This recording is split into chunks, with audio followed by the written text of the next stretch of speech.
आज हम लोग सिलेबस में राजेंद्र यादव जी द्वारा रचित जो उपन्यास है सारा आकाश, उसके प्रमुख पात्र समर और प्रभा के चरित्र चित्रण को करेंगे। समर के चरित्र चित्रण में उसकी 7 चारित्रिक विशेषताओं को हम लोग ध्यान देंगे, जिसमें पहला होगा महत्वाकांक्षी छात्र, असफल पति, मनोविकारग्रस्त कुंठित युवक, स्वार्थी पुत्र, भावुकता, पलायनवादिता एवं 7वां बिंदु होगा दृढ़ निश्चय का अभाव। उसी प्रकार से प्रभा के चारित्रिक विशेषताओं को हम लोग 6 बिंदुओं पर देखेंगे, जिसमें पहला कल्पनाशीलता, दूसरा सहनशीलता, तीसरा प्रगतिशीलता, स्वाभिमान, व्यवहारिकता और 6वां एवं अंतिम बिंदु होगा पत्नीत्व। समर का चरित्र चित्रण। सारा आकाश का सर्वाधिक महत्वपूर्ण चरित्र समर है। समर का सामान्य परिचय उसके संपूर्ण व्यक्तित्व को उद्घाटित तो नहीं करता, फिर भी उसके चरित्र की कुछ महत्वपूर्ण विशेषताओं की ओर संकेत अवश्य करता है। उसके चरित्र का सम्यक विश्लेषण करने के पश्चात हमें यह ज्ञात होता है कि वह दुर्विनीत, कटुभाषी, दंभी, अव्यवहारिक, संकीर्ण विचारों, रूढ़िवादी परंपराओं एवं मान्यताओं को प्रश्रय देने वाला मध्यवर्गीय अभावग्रस्त परिवार से संबद्ध अस्थिर बुद्धि का निराश, कायर और पलायनवादी एक ऐसा युवा छात्र है जिसमें तर्क बुद्धि की कमी नहीं, पर न तो उसमें वैचारिक दृढ़ता है, न ही यथार्थ की परख और न तो परिस्थितियों से जूझने की क्षमता ही। यही कारण है कि वह एक दिशाहीन यात्री की तरह परिस्थितियों की भूल भुलैया में फंसा विक्षिप्त सा दृष्टिगोचर होता है। आइए अब क्रमवार उसको देखते हैं, उसके चरित्र की विशेषताओं को। पहला महत्वाकांक्षी छात्र। समर एक महत्वाकांक्षी छात्र है। उसकी महान आकांक्षा अहम भाव से प्रेरित है। एमए पास करने की योजना और सुखद भविष्य की कल्पना आज के अनुभवहीन अध्यवसायिता की गरिमा को वहन करने वाले तथा आधारहीन वैचारिक उड़ान भरने वाले विश्वविद्यालयों के उन छात्रों के समान ही है जो अध्ययन काल में अपने को किसी दार्शनिक विद्वान या महान नेता से कम नहीं समझते, किंतु वे ही छात्र जब व्यवहारिक जीवन में प्रवेश करते हैं तथा यथार्थ जीवन में कठोरता से टकरा कर टूट जाते हैं, उनके सारे सपने बिखर जाते हैं। बेकारी के अभिशाप से अभिशप्त एम्प्लॉयमेंट एक्सचेंज तथा दफ्तरों के दरवाजे खटखटाते न जाने कितने जोड़े जूते चप्पल खींच जाते हैं, और जब नौकरी नहीं मिलती है तो जिंदगी में खिले कामनाओं के फूल मुरझा जाते हैं। जीवन कुंठाग्रस्त हो जाता है। मजबूरन उन्हें जीवनगत संघर्षों से जूझते हुए किसी भी दफ्तर में बतौर क्लर्क कलम घिसते घिसते जिंदगी गुजार देनी पड़ती है। मनोरम कल्पनाओं के सुंदर महल की बुनियाद ही यथार्थमय परिस्थितियों के झोंके में उड़ जाती है। मात्र वीरानियों से भरी स्नेहहीन जिंदगी की शुष्क मशीन ही खड़खड़ाती शेष रह जाती है। ठीक ऐसी दशा समर की भी है। घरेलू आर्थिक कठिनाइयों के बीच सबसे कटा कटा हुआ स्वप्नवत लड्डू बनाने और खाने में तल्लीन रहता है। आदर्शवाद का मुखौटा लगाए हुआ सदैव यथार्थ को, जीवन की कठोरता को वास्तविकता को झुठलाता रहता है, किंतु कल्पना लोक में जीवन की भूमिका तैयार करने वाले समर को अंततः संघर्षशील परिस्थितियों के सामने झुकना पड़ता है। इसे वह स्वयं स्वीकारता भी है। संसार में महान और अकेला बनाने के कैसे कैसे मधुर सपने देखे थे। दयानंद से लेकर शिवाजी, रविंद्रनाथ, गांधी जी, जवाहरलाल नेहरू तक कौन मेरा आदर्श नहीं रहा। बाधाओं को रबर के गुब्बारे की तरह इधर उधर फेंक देने के कैसे कैसे जोश मेरे भीतर बुदबुदाया करते थे, और शादी होने तक किस तरह मैं अपने उन्हीं सपनों के पालने झूला करता था। प्रभा से न बोलकर मैं अपने को कितना प्रसन्न अनुभव करता था, जैसे मेरे मार्ग का कांटा खुद ही मेरे सामने से हट गया हो और प्रारब्ध ने महान बनने का रास्ता खुद ही मेरे सामने खोल दिया हो। अब बस महान बन जाने में कितनी देर ही रह गई है। कितनी बेवकूफी और मूर्खता की बातें थी वे सभी, कितना काल्पनिक और निराधार। और मैं था कि अपनी वास्तविकता को भूलकर उन्हें ही सच समझा करता था। वस्तुतः वास्तविक जीवन में उसे मात्र एक प्रूफ रीडर ही बनना पड़ता है। यह सब मात्र उसकी निराधार कल्पनाओं, स्वप्निल कामनाओं और मिथ्या अहम भावनाओं से उत्पन्न महत्वाकांक्षाओं का ही परिणाम है। दूसरा बिंदु, असफल पति। वैवाहिक जीवन की सफलता मैत्री, विश्वास, समर्पण की पवित्र भावनाओं पर आधारित होती है। अपनी अहमवादिता का शिकार समर इस तथ्य को समझने की कोशिश ही नहीं करता है। नारी के प्रति उसकी मान्यता है कि नारी अंधकार है, नारी मोह, नारी माया है। नारी देवत्व की ओर उठते मनुष्य को बांधकर राक्षसत्व के गहरे अंधकूप में डाल देती है। नारी पुरुष की सबसे बड़ी कमजोरी है। इसका प्रतिफल इतना भयानक होता है कि जिंदगी से समझौता करने के बजाय वह जिंदगी को ऐसी मरुभूमि बना देता है जहां स्वयं मृग मरीचिका का मृग बना वह तड़पता है और दौड़ता तथा बेचैन रहता है। इस दृष्टिकोण से उसे एक असफल पति की संज्ञा देना सार्थक है। तीसरा बिंदु, मनोविकार ग्रस्त कुंठित युवक। समर मनोविकार ग्रस्त, कुंठित और कान का कच्चा युवक है। भाभी की उल्टी सीधी बातों में आकर वह अपना अपमान महसूस करता है तथा प्रभा से प्रतिशोध लेने की आग में जलने लगता है।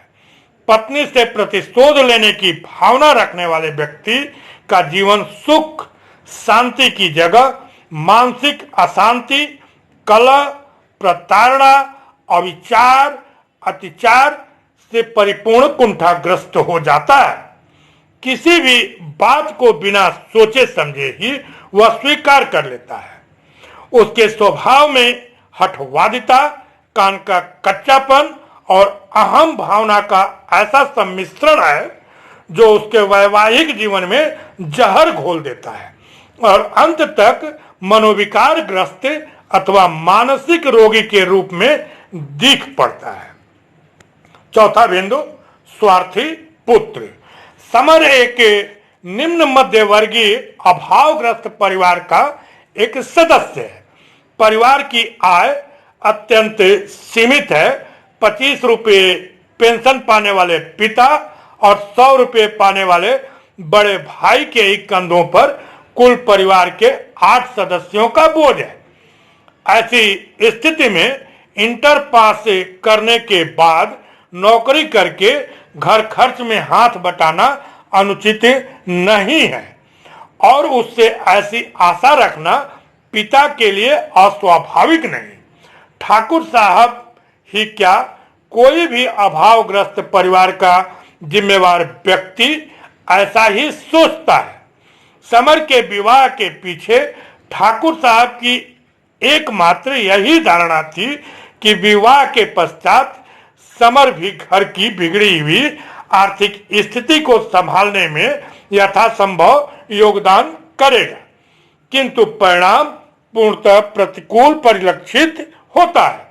सच्चाई तो यह है कि समर कुंठित मनोवृत्ति का एक ऐसा व्यक्ति है जिसमें स्वार्थपरता कूट कूट कर भरी हुई है। विवाह के पूर्व आदर्शवादी और महान बनने के सपने उसकी स्वार्थपरक मनोवृत्ति के परिचायक है, कारण कि वह अपने सुखद भविष्य के सपनों के आगे परिवार की स्थिति परिस्थिति पर ध्यान ही नहीं देता है। यहाँ तक कि जीवन संगिनी प्रभा को अपने लक्ष्य प्राप्ति में बाधक समझता है। समर को स्वार्थी और स्वप्निल बनाने में परिवार का बहुत बड़ा हाथ है, क्योंकि घरेलू वातावरण के कारण ही उसके व्यक्तित्व का सही विकास नहीं हो पाया है। फलतः दंभी, हठी, स्वार्थी और स्वप्नदर्शी बनकर ही वह जीता है। पांचवा बिंदु देखें, भावुकता। समर की सारी परेशानियों के मूल में उसकी भावुकता का योगदान है। उसकी ऐसी भावुकता अंत तक बनी रहती है। भावुकतावश ही वह प्रभा को अपना प्रतिद्वंदी समझकर उससे प्रतिशोध लेने के लिए कृत संकल्प होता है, यहाँ तक कि उसे मार बैठता है और आत्मग्लानि तथा पश्चात से सिहर उठता है। यद्यपि भावुकता मानवीय मूल्यों, स्थापनाओं एवं मान्यताओं को स्वीकारती है, उसी स्थिति में जबकि उसके साथ व्यवहारिक विवेक हो। वस्तुतः समर की भावुकता कैसी है, इसे हम सीरीज के शब्दों में जान सकते हैं। मुझे दिवाकर ने बताया था कि आप काफी सोचने मनन करने वाले व्यक्ति हैं, किंतु देख रहा हूं कि सोचना दो तरह का होता है। एक होता है हर चीज को तर्क और बुद्धि की कसौटी पर जांचना, और दूसरा होता है भावनाओं के आवेश में घुटना। बुरा मत मानिए, मुझे तो आप दूसरी तरह के लगते हैं। छठवां बिंदु, पलायनवादिता। एक मनोवैज्ञानिक इस तथ्य को सत्य करार देता है कि भावुक व्यक्ति जब निराश होता है तो उसकी निराशा उसमें विरक्ति भावना पैदा करती है। वह घर बार छोड़कर भाग जाता है तथा आत्महत्या तक कर लेता है। समर का चरित्र भी इसी विशेष स्थिति बोध का परिचायक है। जीवनगत संघर्षों से निराश होकर कार्य क्षेत्र से भाग खड़ा होना उसकी पलायनवादी प्रवृत्ति को ही सूचित करता है। सातवां एवं अंतिम बिंदु, दृढ़ निश्चय का अभाव। समर में दृढ़ निश्चय का अभाव है। वह अपरिपक्व मस्तिष्क का व्यक्ति है, इसलिए किसी भी कार्य के प्रति उसमें वैचारिक दृढ़ता उत्पन्न ही नहीं होती। इस तरह समर का चरित्र परिस्थितियों के घात प्रतिघात से टूटा हुआ, कुंठित, एक मजबूर इंसान का चरित्र है। उसका यह चरित्र वर्तमान युवकों के लिए एक नसीहत भरी चुनौती है। क्रम को आगे बढ़ाते हैं और प्रभा का चरित्र चित्रण। सारा आकाश की चरित्र नायिका प्रभा के चरित्र का सम्यक विश्लेषण करने के पश्चात हम उसमें मुख्यतः 6 चारित्रिक गुणों का समावेश पाते हैं। पहला, कल्पनाशीलता। प्रभा 10वीं कक्षा की छात्रा है। वैवाहिक जीवन के पूर्व उसके जीवन के सपने बड़े ही रंगीन और हसीन हैं। रमा को लिखे गए उसके पत्र से हम उसके जीवन में उभरने वाले सपनों को समझ सकते हैं। काश तुम ही आकर स्कूल की सबसे कटखनी और शेरनी लड़की को देख लेती। तुम्हें तो मुझसे सरकार में नौकरी करने को कहा करती थी। अब मैं अनुभव करती हूं कि हमारा चाहना कितना झूठ होता है। हम लोग न जाने क्या क्या चाह करते हैं। कोई सीमा होती है हमारे चाहने की? संसार की हर अच्छी चीज को चाहने की स्कूली दिनों की कल्पना, वे भावुकता भरे सपने, किसी भी लड़की की शादी होती और मैं आकर उसके पति को देखती तो सोचा करती थी कि हिस मेरा पति ऐसा थोड़े ही होगा। मेरा पति तो प्रोफेसर होगा, कहीं अफसर होगा, किसी बड़ी कंपनी का मैनेजर होगा।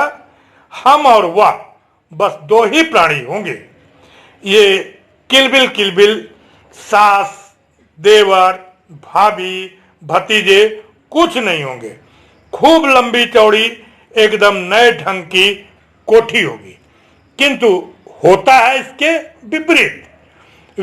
विवाहोपरांत उसके सपने समर के सपनों की भांति ही बिखर जाते हैं। हाँ, एक सुशिक्षिता लड़की होने के कारण वह परिस्थितियों के अनुरूप अपने को ढाल लेती है।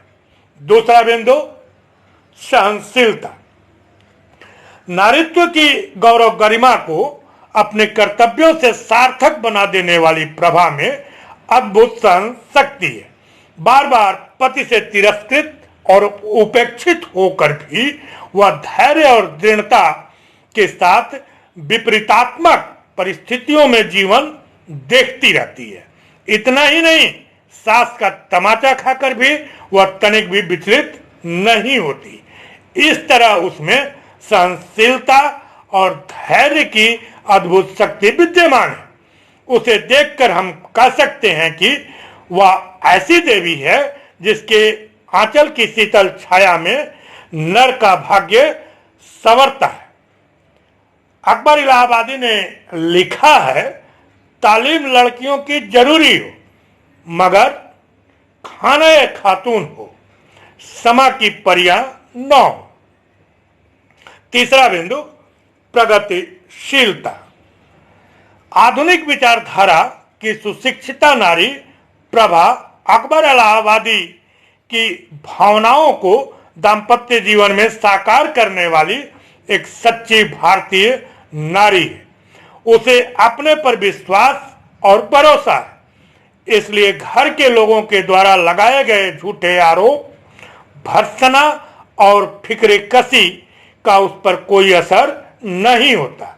पर्दा न करते हुए भी अपने से बड़ों के प्रति जैसा उसका व्यवहार है, उसे देखकर यह सहर्ष स्वीकारा जा सकता है कि वह शिष्टता से भरी पूरी शिक्षा के सही अर्थ को समझने वाली एक कुशल गृहिणी है। निश्चय ही प्रभा जैसी गृहिणियों से ही घर स्वर्ग बन सकता है, बशर्ते कि पुरुष समझ पाए। प्रभा के चरित्र एवं कार्यों को देखते हुए स्वर्गीय पंत के साथ स्वर मिलाकर गर्व के साथ कहने के लिए प्रस्तुत है कि यदि स्वर्ग कहीं है इस भू पर तो नारी उनके अंदर। आइए चौथा बिंदु, स्वाभिमान। तमाम उपेक्षाओं के जहर को निगल जाने वाली और उप तक न करने वाली प्रभा का स्वाभिमान महात्मा गांधी जी के विचारों में यहां मुखर हो उठता है। अगर कोई मुझे एक चांटा मारे तो मैं अपना दूसरा गाल ही सामने कर दूंगा। यह कायरता या हीनता नहीं है और न यह कार्य स्वाभिमान का विरोधी, बल्कि यह तो अहिंसा है। प्रभा के स्वाभिमानी व्यक्तित्व का स्वर चारित्रिक दृढ़ता से ओतप्रोत अत्यंत ही प्रभावशाली है। समर के समक्ष वह इस तरह मुखर हो उठता है, मैं क्या उस दिन कोई भी खूब रोता, इतनी बड़ी हो गई, अभी तक चरित्र पर किसी ने एक शब्द नहीं कहा। उस दिन जो सुना जिस दिन तुम भी मुझे मेरे चरित्र पर संदेह करोगे उस दिन जहर खा लूंगी। पांचवा बिंदु, व्यवहारिकता। प्रभा का चरित्र व्यवहारिक भारतीय नारी का पावन चरित्र है। उपन्यास में आद्योपांत उसका व्यवहारिक रूप दृष्टिगोचर होता है। भारतीय समाज में नारी निर्माण और निर्वाण की देवी मानी गई है। विवाहोपरांत प्रतिकूल परिस्थितियों के बीच उसके जीवन का इतिहास, गुप्त की प्रकट भावना, अबला जीवन हाय तुम्हारी यही कहानी, आंचल में है दूध और आंखों में पानी को अक्षरशः परिभाषित करता है। किंतु उसकी व्यवहारिकता, कार्यकुशलता, समझौतावादी दृष्टिकोण एवं सहनशीलता को देखकर प्रसाद के शब्दों में उसकी अभ्यर्थना करने के लिए बाध्य हो जाते हैं। नारी तू केवल श्रद्धा हो, विश्वास रजत नग पग तल में, पीयूष स्रोत सी बहा करो जीवन के सुंदर समतल में। प्रभा की व्यवहार कुशलता का सबसे पुष्ट प्रमाण यह है कि अंधविश्वासों की विरोधिनी होते हुए भी अम्मा जी को खुश करने के लिए वह व्रत, उपवास और सैयद बाबा की ताबीज धारण करती है और समर के नौ चाहते हुए भी अम्मा के सामने चूड़ियां पहनने चली जाती है। सभी प्रकार की भर्त्सनाओं के बावजूद भी वह मायके में जाकर ससुराल की प्रशंसा करती है। सच्चाई तो यह है कि प्रभा पारिवारिक व्यवस्था की सबसे कीमती आधारशिला है। जीवन के लिए वह प्रकाश स्तंभ है जहां से कोई भी दिग्भ्रमित इंसान रास्ता पा सकता है। छठवां एवं अंतिम बिंदु, पत्नीत्व। प्रभा में एक आदर्श पत्नी के सभी गुण समाहित है। पति द्वारा सभी प्रकार के सभी असमर्थनों और असहयोगों को पाकर भी वह उसका सर्वथा समर्थन करती है। उसका निम्न कथन उसके पत्नीत्व पूर्ण व्यक्तित्व को हमारे सामने खोलकर रख देता है। बताओ, आज तक मैंने कभी तुम्हारा विरोध किया? मैं जो कुछ चाहती हूं वही सब कैसे हो सकता है? अपनी स्थिति भी तो देखनी होती है। मैं तो चाहती हूं कि तुम खूब पढ़ो, कम से कम एमए कर लो, चाहे तुम्हारे साथ कोई हो या न हो। मैं तो हूं ही। मुझे तुम अभी नहीं जानते, मुझ में बहुत ज्यादा जीवनी शक्ति है। इससे भी ज्यादा मुसीबतों में मैं विचलित नहीं हो सकती। निश्चय ही इस कथन के परिप्रेक्ष्य में हम पत्नी के दायित्व को समझ सकते हैं। प्रभा का चरित्र नारी जात के लिए आदर्श की सृष्टि है। उसके चरित्र के प्रकाश में विश्वास बोल उठता है। एक नहीं, दो दो मात्राएं नर से भारी नारी। आज हम लोगों ने सिलेबस में राजेंद्र यादव जी द्वारा रचित सारा आकाश उपन्यास जो है उसके प्रमुख पात्र समर और प्रभा का चरित्र चित्रण किया। ध्यान दीजिएगा, स्क्रीन पर इन दोनों के चारित्रिक विशेषताओं के मुख्य बिंदु आ रहे होंगे जिसका लाभ आप सभी उठाएंगे। बस आज के लिए इतना ही।